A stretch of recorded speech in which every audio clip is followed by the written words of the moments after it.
Hello everybody, your favourite Spawn here, and welcome back to a brand new video. And my mic is attacking me. So, welcome back to a brand new video, and today we will be going through two very small things.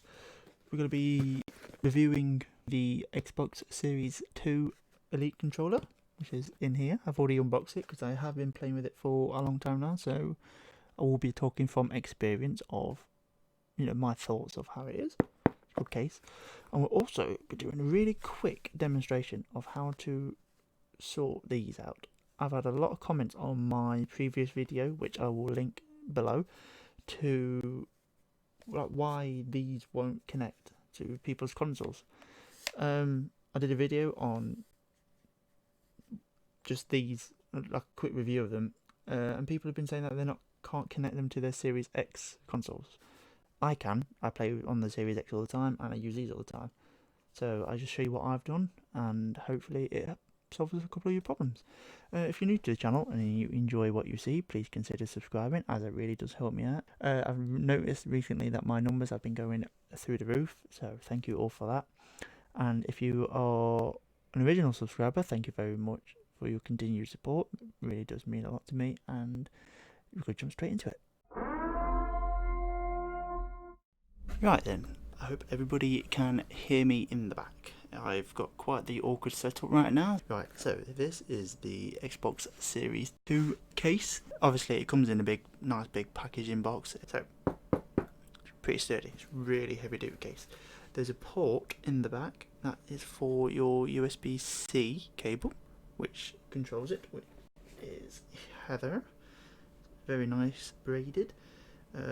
I've not had any problems with this, and I've kept it all bundled up because I don't really need the full length to get from where I need to be. There's the normal USB that plugs into your Xbox or whatever you want, and that literally goes into there, and I'll show you why in a second. And inside is your Xbox controller. This is the Series 2 variant, and I'll show you the difference in a minute. So that is your wireless charger, because as you can see, the new Series 2 model doesn't actually come with a battery pack. So this is a wireless charger. It literally just slots on like that, and it's all magnetized, so it doesn't actually move much, and it's all rubberized on the bottom. And look, so you have to give it a bit of a jiggle, and it pops off. So the main thing about this controller is all the different parts you can do. You can disassemble it and make it into any different way you want to. These are magnetized and detachable, so that both the thumbsticks and the D-pad are detachable. So you've got like your standard grips of like your normal Xbox Series X controller and Xbox One X and stuff like that. These are a bit more domed, and so they go inwards. These are basically your 360 controllers, like the OG ones. So a lot of people seem to be using these. I have been take these off, and I use these two. As you can see, my finger has to move a lot less than I would for that one, and that your finger doesn't slip much off that. I'm putting all my force down, and it doesn't slip.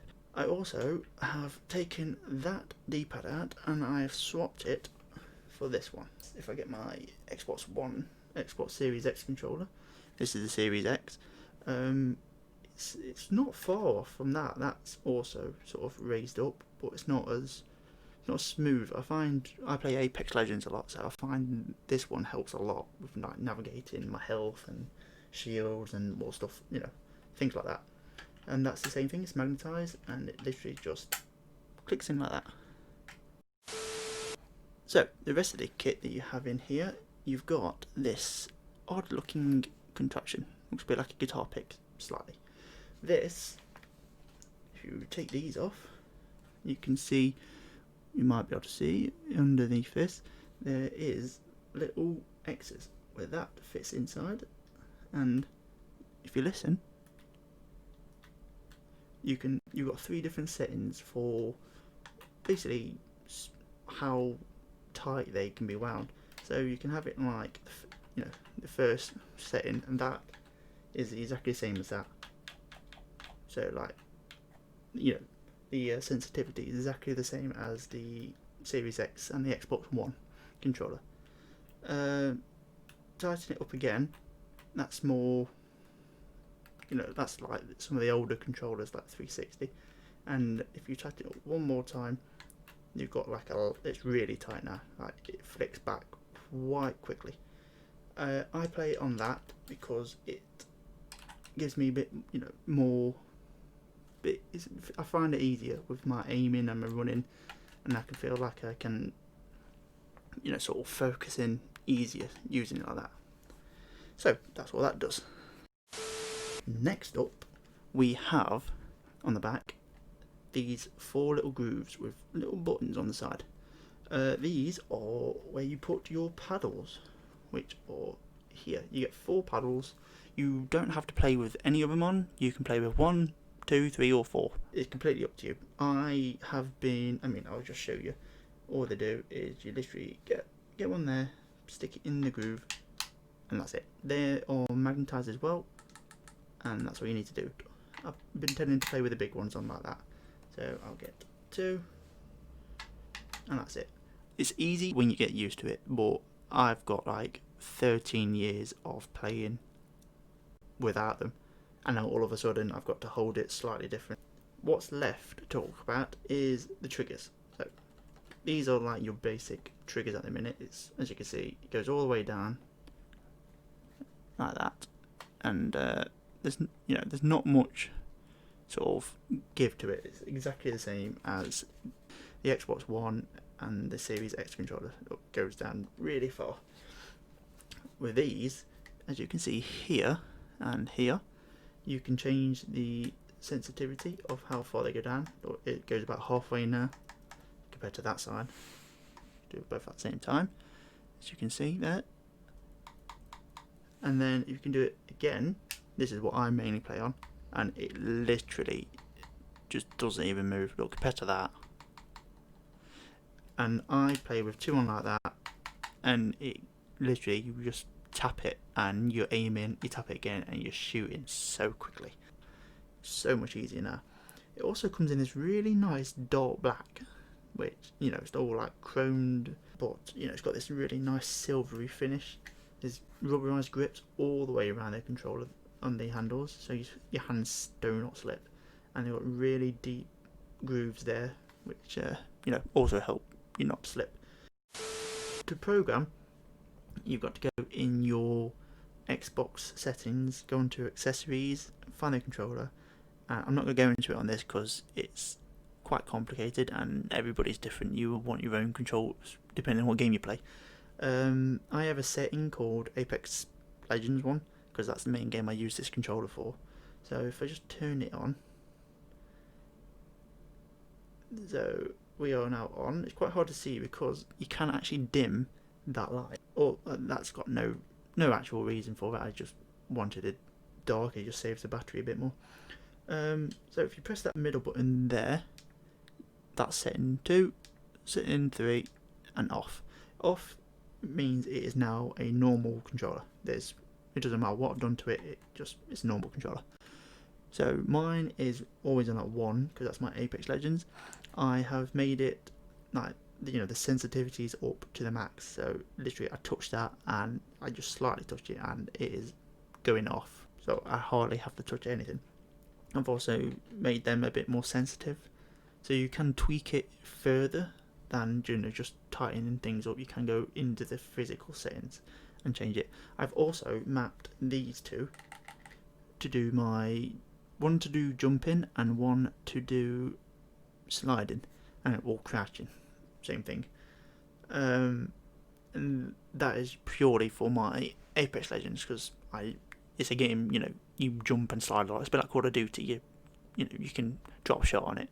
And the other 2 I've matched because if you notice, there's no screenshot button like on the Series X. I can take a screenshot or a video at any time I want. With this, it doesn't because it came out before the Series X.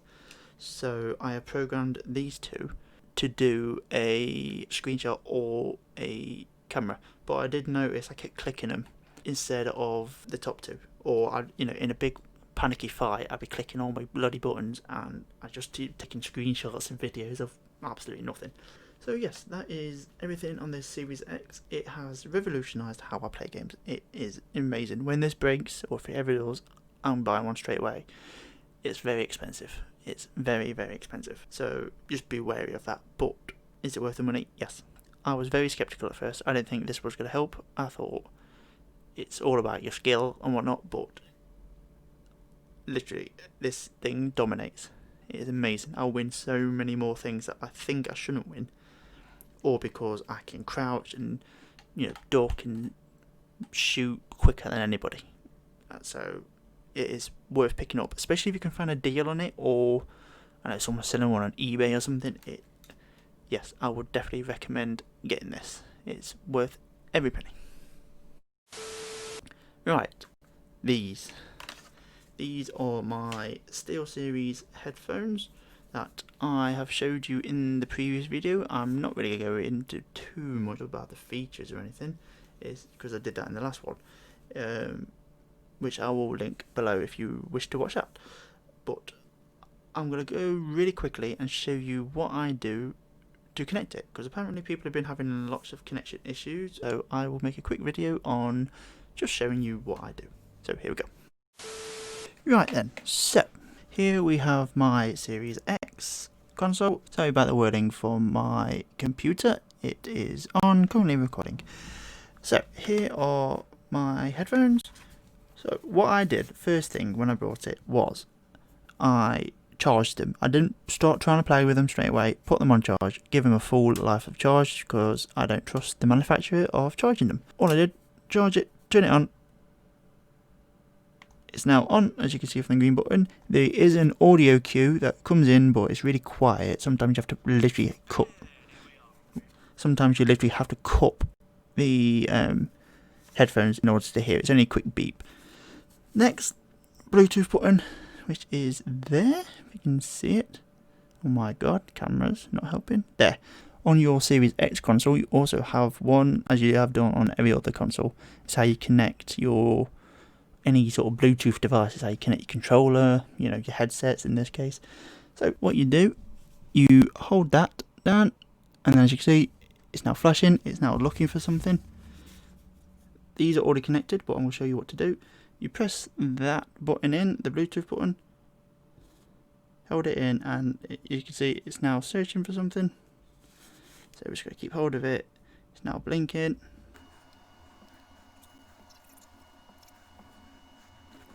Then, so they have now just connected.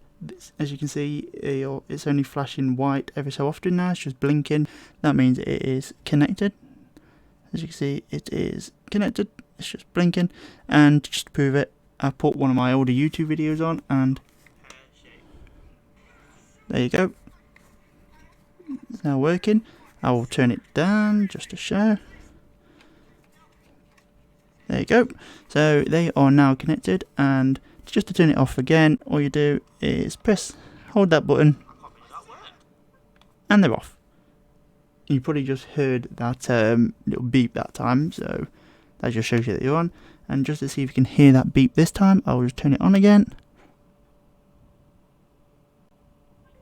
There you go. And now they're on. And you also, if I just quickly turn this camera, so if I just turn it on, just to show you as well, once you have connected it, it will also come up with this little notice at the bottom of your screen. There you go, headset assigned. And then when you turn it off, it doesn't say it's unassigned, you just, obviously you'll know. So it's now assigned, and you can still hear it. There you go, there's me shouting. So that is how you do it. I hope that helped. So I hope that helped. That was the Series X and Series 2, should I say, of the Xbox Elite controllers, and that is how to assign these little bad boys. These are worth picking up. I did do a review in my previous video, which I would recommend checking out. Of course I would, because I think it's amazing. But yes, I would recommend checking it out, and I hope you do. And if you enjoyed and you found this quite informative, please consider subscribing, as it really does help me out a great deal and will be very appreciated. And I hope to see everybody in the next one. So Bye bye.